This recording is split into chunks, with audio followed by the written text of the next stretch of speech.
Hi friends, കേറ്റഡ് category 3 physical സയൻസിലെ കെമിസ്ട്രിയുടെ ക്ലാസ്സസാണ് നടന്നുകൊണ്ടിരിക്കുന്നത്. കഴിഞ്ഞ ക്ലാസ്സിൽ ആറ്റം എന്താണെന്നും പല ആൾക്കാരുടെ നിർവചനങ്ങളും നമ്മൾ പഠിച്ചിരുന്നു. കൂടാതെ ബേസിക് കോൺസെപ്റ്റ്സ് പറഞ്ഞിരുന്നു.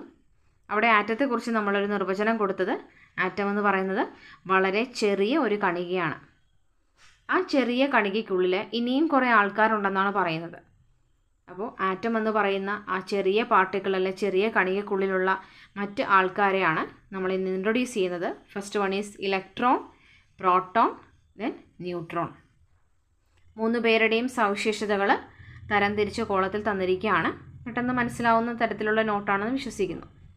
ഓക്കെ, ഇലക്ട്രോൺ എന്ന് പറഞ്ഞാൽ നെഗറ്റീവ് ചാർജാണ്, പ്രോട്ടോണ് പോസിറ്റീവ് ചാർജാണ്, ന്യൂട്രോണ് ചാർജ് ഇല്ല, ചാർജ്ലെസ് ആണ്. അപ്പോൾ അത് ഓർത്ത് വെക്കാനായിട്ട് പ്രോട്ടോൺ P ഫോർ പോസിറ്റീവ് അങ്ങനെ ഓർത്ത് വെക്കാം. പ്രോട്ടോൺ പോസിറ്റീവ് ആണെങ്കിൽ അതിൻ്റെ നേരെ ഓപ്പോസിറ്റാണ് ഇലക്ട്രോൺ. ന്യൂട്രോൺ നോ ചാർജ് അങ്ങനെ ഓർത്ത് വെക്കുക, നെഗറ്റീവ് എന്ന് വരരുത് കേട്ടോ. ന്യൂട്രോൺ മീൻസ് നോ ചാർജ്, ഓർത്ത് വെക്കാൻ വേണ്ടിയിട്ട് മാത്രം. ഓക്കെ, ദെൻ ഇലക്ട്രോണിൻ്റെ മാസ് എന്ന് പറയുന്നത് വെരി ലെസ് ആണ്. പ്രോട്ടോണിൻ്റെ കേസിൽ mass equal to that of hydrogen. Hydrogen ആറ്റത്തിൻ്റെ മാസിന് തുല്യമാണ് നമ്മുടെ പ്രോട്ടോണിൻ്റെ മാസ് എന്ന് പറഞ്ഞാൽ. ന്യൂട്രോണിൻ്റെ കേസിലും അങ്ങനെയാണ്, mass equal to that of hydrogen atom. Then നമ്മൾ പറഞ്ഞ നമ്മുടെ ഈ ചെറിയ കണികയായ ആറ്റം, സപ്പോസ് ഇതാണ് ആറ്റം എന്ന് വിചാരിക്കുക. ഈ ആറ്റത്തിന് ഒരു സെൻറ്റർ ഭാഗമുണ്ട്. ആ സെൻറ്റർ ഭാഗത്തിന് പറയുന്ന പേരാണ് ന്യൂക്ലിയസ്. ഈ ന്യൂക്ലിയസിൽ പല പല സ്ഥലങ്ങളിലായിട്ടാണ് നമ്മുടെ ഈ 3 ആൾക്കാരെ കാണപ്പെടുന്നത്. അപ്പോൾ ഇവരുടെ പൊസിഷൻ എന്തൊക്കെയാണ് എന്നതാണ് ഈ 3rd പോയിന്റിൽ പറയുന്നത്. ഇലക്ട്രോൺ എന്ന് പറഞ്ഞാൽ സീൻ ഔട്ട്സൈഡ് ദ ന്യൂക്ലിയസ്. ഈ ന്യൂക്ലിയസിൻ്റെ പുറത്താണ് ആരെ കാണപ്പെടുന്നത്? ഇലക്ട്രോൺസിനെ കാണപ്പെടുന്നത്. എന്നാൽ പ്രോട്ടോണോ സീൻ ഇൻ ദ ന്യൂക്ലിയസ്. ഈ വരച്ചിരിക്കുന്ന, അല്ലെങ്കിൽ സപ്പോസ് ഒന്ന് ഇമാജിൻ ചെയ്യുക, ഇതാണ് ന്യൂക്ലിയസ് എങ്കിൽ ഈ ന്യൂക്ലിയസിനുള്ളിലാണ് ആര് കാണപ്പെടുന്നത്? പ്രോട്ടോണും സീൻ ഇൻ ദ ന്യൂക്ലിയസ്, ന്യൂട്രോണും കാണപ്പെടുന്നത്. ഓക്കെ, അപ്പോൾ ആറ്റത്തിന് ഒരു ന്യൂക്ലിയസ് ഉണ്ട്. ഈ ന്യൂക്ലിയസിൻ്റെ പുറത്താണ് ആരെ കാണപ്പെടുന്നത്? ഇലക്ട്രോൺസിനെ കാണപ്പെടുന്നത്. ഈ ന്യൂക്ലിയസിന് അകത്താണ് പ്രോട്ടോണെയും ന്യൂട്രോണെയും കാണപ്പെടുന്നത്. ഓക്കെ, അപ്പോൾ ഈ മൂന്ന് ആൾക്കാരെ കുറിച്ചിട്ട് എഴുതിയിരിക്കുന്ന പോയിൻറ്റ്സ് വളരെ വ്യക്തമായി തന്നെ വായിച്ച് മനസ്സിലാക്കാനുള്ള ഒരു ബേസിക് ആയിട്ടുള്ളൊരു കാര്യമാണ് ഇതിൽ ഡിഫൈൻ ചെയ്തിരിക്കുന്നത്. ഇനി ചെറിയൊരു കോഡ് രൂപത്തിൽ ചെറിയൊരു കാര്യം പറഞ്ഞു തരാം.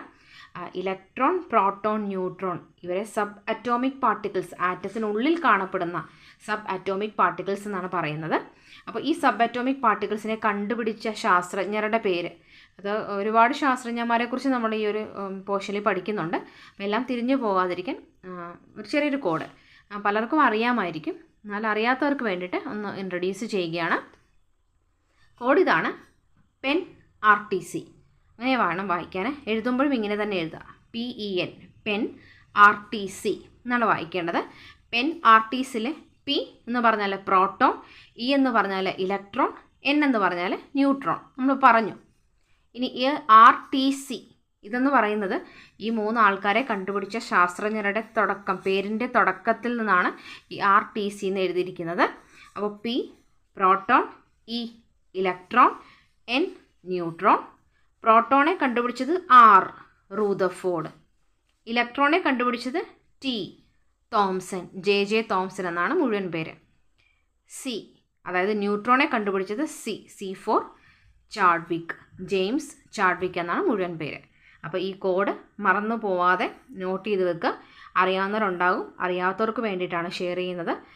Pen RTC, proton, electron, neutron, Rutherford, Thomson, Chadwick.